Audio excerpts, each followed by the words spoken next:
తాకట్లో ఉన్న మీ బంగారాన్ని విడిపించి ఆ రోజు ఆన్లైన్ రేటుకి కొంటాం. Sharma gold company. నమస్కారం అండి, వెల్కమ్ టు సుమన్ టీవీ. నేను గీతాంజలి.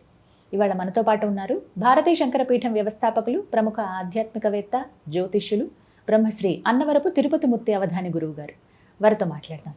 గురుగారు నమస్కారం అండి. ఓం శ్రీ మహాగణాధిపతయే నమః. గురుగారు, కామెంట్స్లో కొన్ని ప్రశ్నలు అడుగుతూ ఉంటారు. వాళ్ళ సమస్యలే కామెంట్స్ రూపంలో అడిగారు. అందులో ఎక్కువగా అడిగింది ఏమిటంటే, డబ్బులు పలానా చోట ఆగిపోయాయండి, రావాల్సిన డబ్బులు రావట్లేదు, ఇవ్వాల్సిన వాళ్ళు ఇవ్వట్లేదు, దానివల్ల ఎంతో ఇబ్బంది ఎదుర్కొంటున్నాం, ఆర్థిక సమస్యలు విపరీతంగా. ఏం చేయాలి? దైవిక పరిహారం ఏదైనా ఉందా అనేది ప్రశ్న. దైవిక పరిష్కారం ఏదైనా ఉందా అని అడిగితే, ఉన్నటువంటి దాన్ని ఎంతమంది సవ్యంగా చేయగలుగుతున్నారు అంటే, ఇప్పుడు మీరున్నారు, మీరు ఏదో ఒక సమస్య గురించి చెప్పారు, ఈ పని చెయ్యండి అని అంటాం.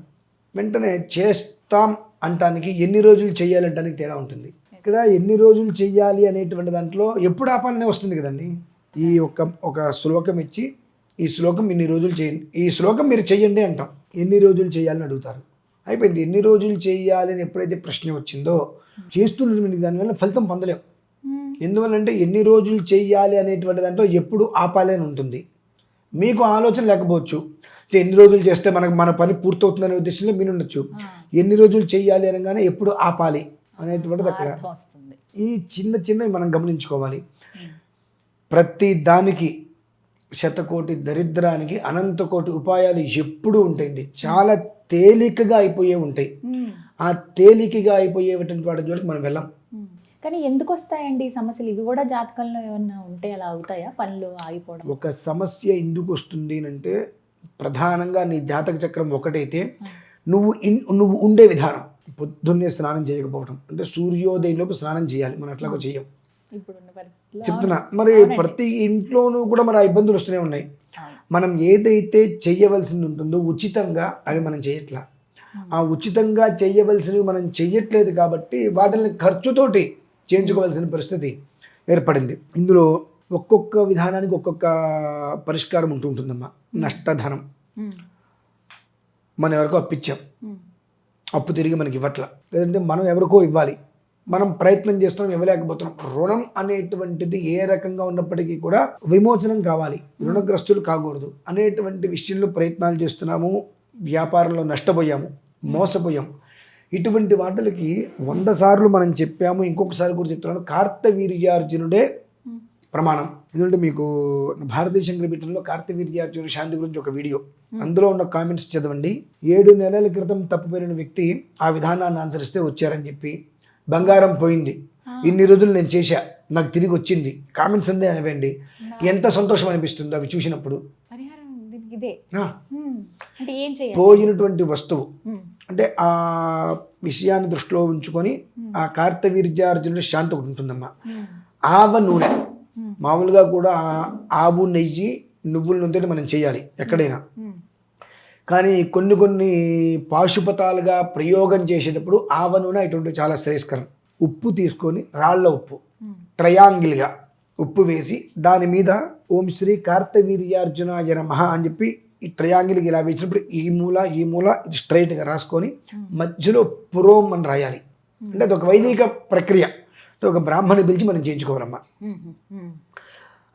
బెల్లము పాలు నివేదన పెట్టాలి. ఆ దీపారాధన అక్కడ వెలిగించి కనీస మాత్రంగా అక్కడ కూర్చొని జపం మొదలు పెట్టాలమ్మా.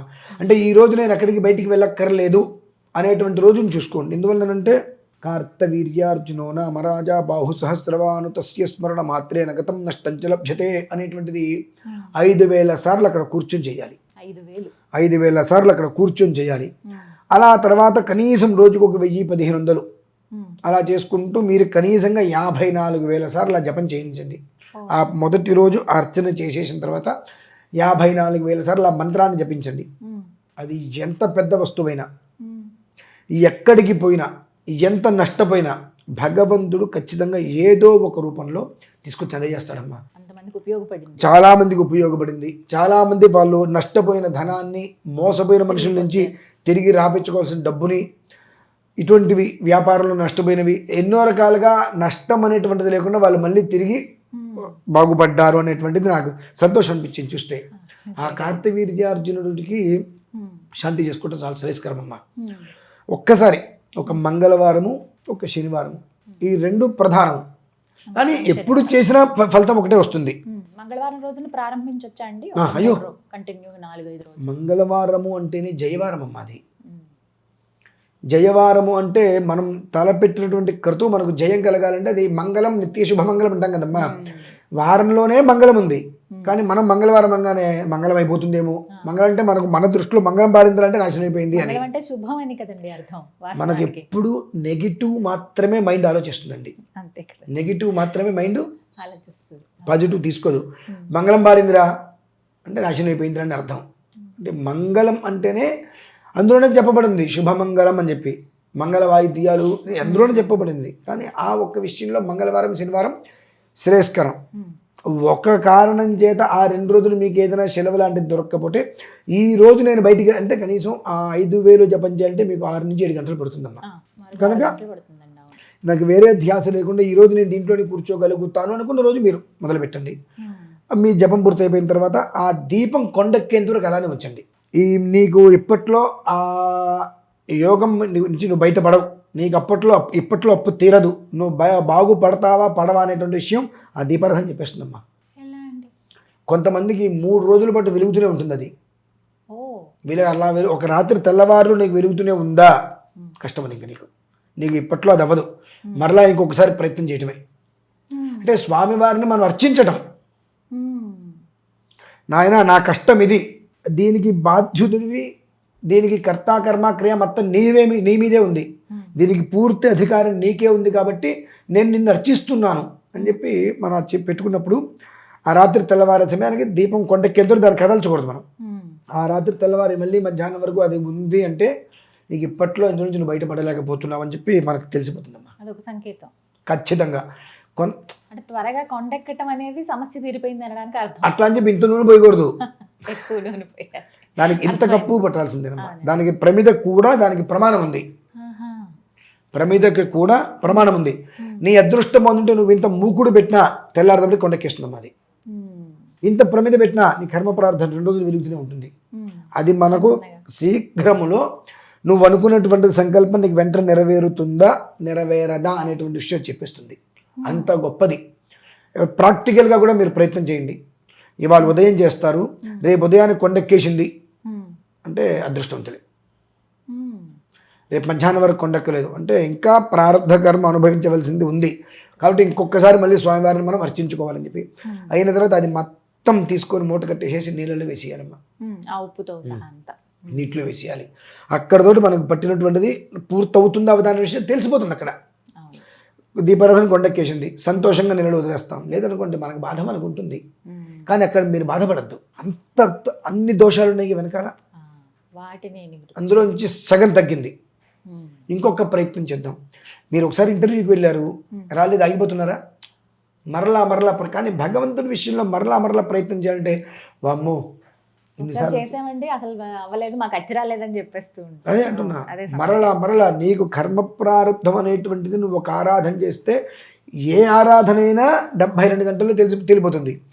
ఈ ఆరాధన అనేటువంటిది 24 గంటల్లో తెలిచేస్తుంది. అంటే నువ్వు ఏ భగవంతుడికి ఆరాధన చేసినా ఫలితం నీకు వస్తుందో రాదంటే ఆరాధన చేసిన దగ్గర నుంచి 3 రాత్రులు నువ్వు ప్రశాంతంగా నిద్రపోగలిగావా, నువ్వు ప్రారంభ కర్మ నుంచి నువ్వు బయటపడుతున్నావు, నీకు క్లారిటీ వచ్చేస్తుంది. అంటే మనకు ఒక పూజ చేశాము, ఆ ఫలితం మనం ఎలా తీసుకోగలుగుతాము అనేటువంటి విషయం సింపుల్గా ఇలా తెలిసిపోతుందమ్మా. అయితే ఈ విషయాలు మేము బయట చెప్పం. ఎందువల్ల చెప్పం తెలుసా అండి? ఈ విషయాలు దృష్టిలో ఉంచుకొని ప్రశాంతంగా నిద్రపోవాలి చెప్పి నిద్రపోవడం మానేస్తారు. ఇవి ఉంటే కొన్ని అందుకే మేము చెప్పడానికి ఆలోచిస్తాం. అన్నీ చెప్పకూడదు, కొన్ని మాత్రమే అలా అంటించగా చెప్పాలని చెప్పి వదిలేస్తాం. కానీ వాళ్ళకి తెలియాలి విషయం ఏంటో మనం వదిలేయాలి. ప్రతిదీ చేశాము అని అంటే ఓకే, ఆ విషయం మనం వదిలేయాలి. ఇంకా తలుచుకోవద్దు, దాన్ని వదిలేసి నువ్వు నీ కర్మను ఆచరించేసావు, ఫలితం పరమేశ్వరాధీనం. అది నీకు కనిపించేస్తాడు. నువ్వు దాని గురించి తలుచుకుంటున్నావు అనుకోండి, అది అక్కడే ఉంటుంది. అవతలకి వెళ్ళాలి కదా, అది వెళ్తే నీకు ఇవతలకి ఫలితం వస్తుంది. తలుచుకుంటున్నంతసేపు అక్కడే ఉంటుంది, అది పూర్తిగా అది కదా. కాబట్టి వీటికి కార్తవీర్యార్జున శాంతి చాలా ఉపయోగం అమ్మ, చాలా అంటే చాలా ఉపయోగం. భూ సంబంధితంగా కావచ్చు, లేదంటే చిన్న సంస్థలు అవి అటువంటి వాటికి ఎదుగుదలకేమో మహాగారుడ ప్రయోగం. అంటే నాకు ఇందాక ప్రతిదానికి ఒకే రకంగా ఉండదు, ఒక్కొక్క దానికి ఒక్కొక్క ప్రక్రియ. దీనికి ఇదే సరియు, ఇది కూడా చేయొచ్చు అనొచ్చు. కూడా ఎందుకు మనకు, ఇదే అనేటువంటిది ఏదైతే ఉంటుందో అది ఆచరించాలి. కాబట్టి ఇటువంటి నష్టధనాన్ని కానీ, పోయిన వస్తువు తిరిగి రావడానికి కానీ, వీటన్నిటికీ కూడా అధిపతి కార్తవీర్యార్జునుడు కాబట్టి ఆయనకి సంబంధించినటువంటి కార్తవీర్యార్జున ప్రయోగం, ఆ శాంతి నిర్వర్తించుకొని అక్కడ కూర్చుని 5,000 జపం చేసుకొని ఆ దీపారాధన అట్లా వదిలేసేసి దాన్ని మర్నాడు అది కొండెక్కే విధానం దృష్టిలో ఉంచుకొని తీసుకెళ్లి నీళ్ళు వదిలేసేసి రోజు 1,000-1,500 54 ఏ రోజుకి ఆ రోజు ఉప్పు అలా వేస్తూ అక్కర్లేదమ్మా. ఒక్కసారి మీకు మధ్యాహ్నం వరకు, మర్నాడు మధ్యాహ్నం వరకు దీపారాధన కొండెక్కలేదు అంటే మరి ఇంకొకసారి చేసుకోవాలి.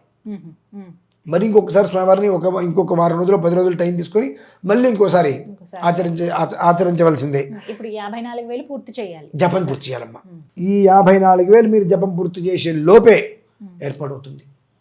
అసలు ఆ మనిషి ఎక్కడున్నాడు తెలియని వాడు కూడా ఫలానా చోటు ఉన్నాడని తెలిసిపోతుందమ్మా. చాలా యోగం అవి. భవ్య యోగ, మంగళ యోగాలు అంటారు కాబట్టి వీటిని అంటారు భవ్య మంగళ యోగాలు అని. అయ్యగారిని పిలిపించుకొని వారి సమక్షంలో చేసుకోవాలి. చేసుకోవాలి. ధన్యవాదాలు గురువు గారు. చక్కటి పరిహారం.